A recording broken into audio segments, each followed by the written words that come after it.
kita telah terhubung dengan Ketua KPU Pematang Siantar bersama Bapak Daniel Dolok Sibarani yang akan langsung melaporkan dari sana. Halo, selamat sore Pak. Selamat sore, Bu Siti.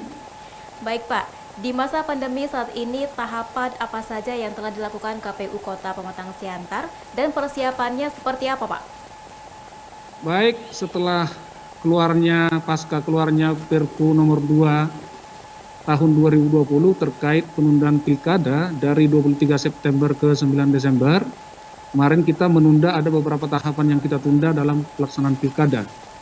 Yang pertama adalah pelantikan PPS, yang kedua pemutahiran data pemilih, lalu yang ketiga verifikasi faktual untuk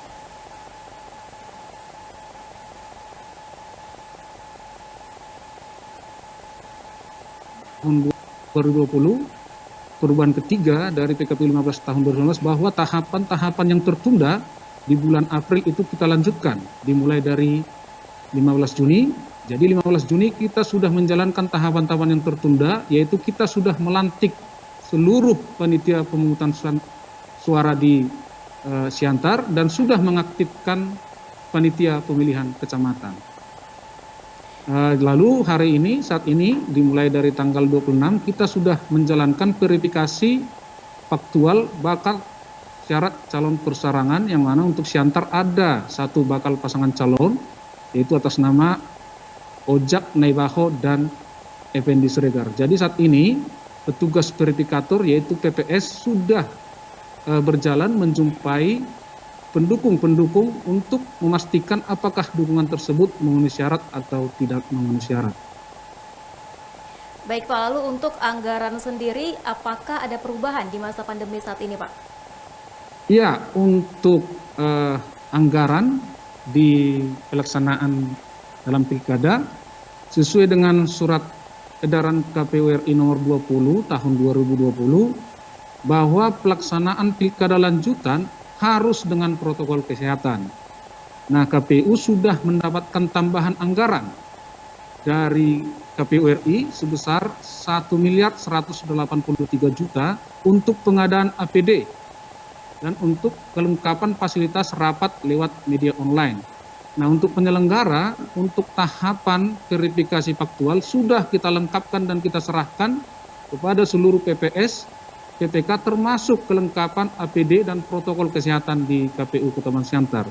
Jadi kita pastikan bahwa petugas verifikator dan juga PPK yang melakukan monitoring terhadap kerja-kerja verifikasi faktual itu sudah dilengkapi dengan APD.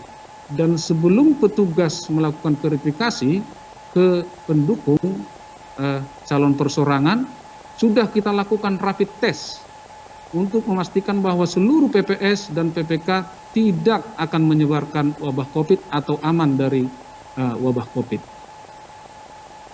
Lalu untuk tahapan pilkada sendiri, apakah nanti akan diterapkan protokol kesehatan dan jika diterapkan, apa saja protokol kesehatan yang diberlakukan Pak? Nah, untuk seluruh tahapan dimulai dari kemarin kita sudah melantik PPS, kita sudah melakukan verifikasi faktual. Nanti di tanggal 15 Juli kita akan melakukan pemutahiran data pemilih. Itu semuanya dengan protokol kesehatan. Jadi semua petugas kita lengkapi dengan alat-alat untuk protokol kesehatan. Pertama, semua petugas kita lengkapi dengan masker, kita lengkapi dengan hand sanitizer, kita lengkapi dengan sarung tangan, kita lengkapi dengan penutup wajah atau face shield. Lalu di sekretariat semua kita sediakan alat pencuci tangan ya, berupa ember menampung air dengan air yang mengalir.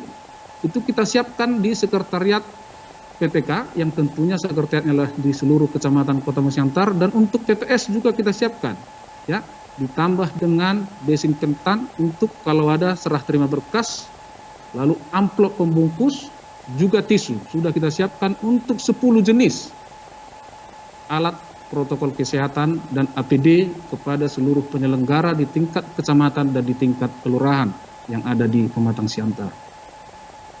Baik Pak, kemudian untuk proses pemungutan suara nanti, apakah akan menggunakan cara yang sama dengan sebelumnya? Ya, untuk pada hari penyelenggaraan juga kita jalankan dengan protokol kesehatan, di mana nanti seluruh pemilih yang hadir di TPS harus dicek suhunya. Jika suhunya di atas 38 derajat, tentu akan kita sediakan bilik khusus untuk pemilih. Di setiap TPS kita siapkan juga sarung tangan, dan akan kita siapkan alat untuk memilih sekali pakai. Yang sedang kita pertimbangkan bagaimana menggunakan tinta yang tidak sebagai media untuk penyebaran COVID.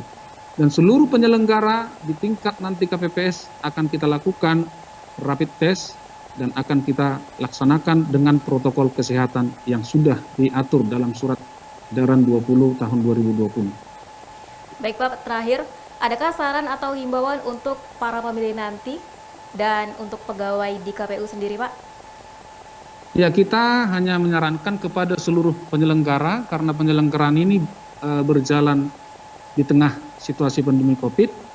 Selaku penyelenggara, seluruh penyelenggara harus bekerja penuh dengan integritas, penuh dengan profesional. Di samping itu juga harus menjaga keselamatan seluruh warga Kota Pematang Siantar, termasuk juga menjaga keselamatan penyelenggara pilkada lanjutan di Kota Pematang Siantar. Baik Pak Daniel, terima kasih atas informasinya dan selamat beraktivitas kembali Pak. Terima kasih Bu Siti dan seluruh pemirsa Evarina TV dimanapun berada. Ya baik pemirsa, demikianlah sumber terkini langsung dari KPUD Kota Pematang Siantar. Saya Siti Isnedinur pamit undur diri, terima kasih dan sampai jumpa.